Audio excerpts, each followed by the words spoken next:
officers. As a matter of fact, we've sent like 40 law enforcement officers from various organizations in the Gambia for training. Yeah, ACS. And the interesting thing is they always come out near the top of the class.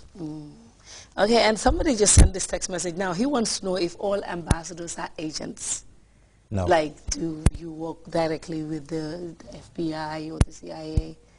He wants to know if No, I'm all... a Foreign Service officer. So there is a difference. Yeah. And there's another thing that is the policy of the U.S. government not to comment on intelligence matters. We just don't do that. Okay, so you don't work for them, you work for Foreign Service. I'm a Foreign Service officer. Okay, yeah, the question is answered. The ambassador said he's a Foreign Service officer. And what is the function of the American corner?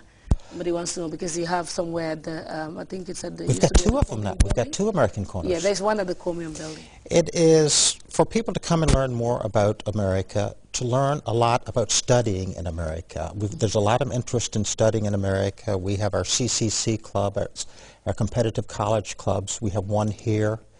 We have one in Basse, in Jojimbura, and in Farafeni. Yeah. We try to go and reach out to the best students of the generation and say, well, consider studying in America. We give information about the universities. We give information about scholarships that may be available. But this is a service we do for all students in the Gambia. I invite any of your listeners to come to the American Corner and talk, and we can give you more information about studying in the United States. So that means before you choose for a university, you can go over to the American Corner and you'll be able to... Yes, and you can say, you know, I want to go to a smaller town where the weather is good. I'm very interested in biology, and I want to maybe become a veterinarian. And then we'll narrow it down, and we'll say, well, these are 3 options you may want to consider. Okay, a visa question again. Will I be denied a visa when I want to go and study in America? Like you said, it's different. It's different. Every application is different. Every case is considered on its own merits. And you won't be able to know in advance whether you'll be refused or not? No, because... Yeah, and another interesting question here. This person said he wants to know why Americans are not very trusted, especially when it has to do with politics of other countries. People seem to think that sometimes they interfere too much. Some people think that, some people don't. I mean, we are great believers in freedom of opinion, and people who think that probably will tell you their reasons for thinking that. I think they're wrong, but we believe in freedom. People can think what they want. Yeah, and you also have this program, you just talked about them, the military assistant program that you do, send military people. Primarily training. Yeah, training more programs. Training. Are those programs still run by the embassy? We have ultimate control over them. All Americans operating in this country work for the embassy at this time. Okay. So we have a veto on actions and things like that. Okay, the AGOA program, which is trade between Africa and America. Yes. But somebody has asked me to ask this question. It's on our Facebook page, one of our Facebook pages. And this person said sometimes you have all the good reasons and you're qualified, but still the consular would refuse you a visa. And this is a program that, you know, was set up by the U.S. government itself. AGOA is a program for trade. I can't comment on any one refusal. I'm not that familiar with the nitty-gritty of the visa process anymore. But let me say again, every case is different. It really is. Okay. And in the last 10 years, 19,000 people have gotten visas in the Gambia. So well, we do issue. Yeah, you do issue. But then the quota for Gambia is small. We don't have quotas. Oh, you don't have quotas? There are no quotas. Because people believe, like they would say, for Gambia this year, we just want to issue 10,000 visas and that's it. No. The only place we have quotas is for immigrant visas. For non-immigrant visas, there is no quota for any country. If you meet the qualifications, you get the visa. Okay. Well, we cannot take phone calls. You're calling us in. We cannot, but you can send us text messages. Duñ mëna jël telephone calls in the telephone call will tell no. So don't call. It's 655-2002 and send us your text messages, and we'll be able to ask the ambassador your questions. Yes. Let me ask you this. I asked the consular officer that when we had an interview. Sure. Some people will say, I know the ambassador. The ambassador is a good friend of mine. So if I go to apply for a visa, I will have a visa because I'm the ambassador's friend. Does that happen? No, it does not happen. It cannot happen. It's against American law for that to happen.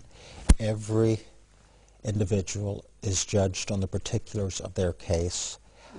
I have many friends here. Yeah. I don't want to disappoint them, but nice. people get visas on their own qualification And, everywhere. How long does the ambassador serve in the country? How long are you going to be here? Well, we serve at the pleasure of the president, is the way it's put. As his representative, the president can tell us when we should go. That's the official answer. The unofficial answer is about 3 years. That's the usual standard. Okay. So if the president says go, that is maybe if the president is not happy with that particular No, not ambassador. necessarily. Oh. Many ambassadors are pulled out and given positions in larger countries. They have special expertise that is really needed. My predecessor, the wonderful Ambassador White, is now the ambassador in Haiti, and she had a very strong USAID background, and that's exactly the expertise the president needed there. Well, we will take another break. When we come back, the show would continue. We have like 15 more minutes, so we'll take a break right now, and we'll return soon.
Don't worry,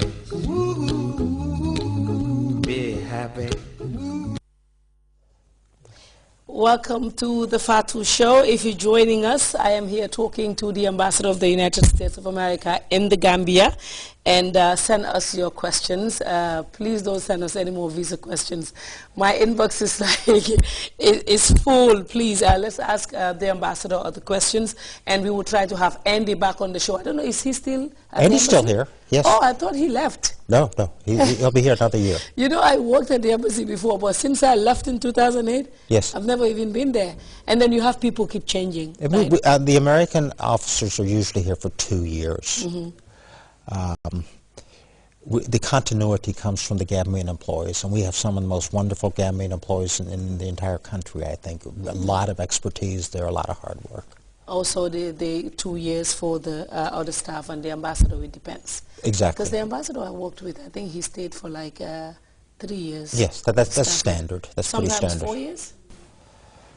I suppose it's theoretically possible, but I'm not sure anybody has done it. I've known many of the ambassadors here. I knew Jackson McDonald. I knew Barry Wells. Okay. Yeah, I work with Barry Wells and Stafford. It's really nice. And the brother of George Haley was here as a Yeah, master George for a Haley while. was Yes, here too. yes. George Haley was I here. know all these people. Yeah, somebody said why there is no awards like AFGRAD of the 80 and 90. He said there was an award program that was being held here, and why is it, you know, aware of any awards program? Award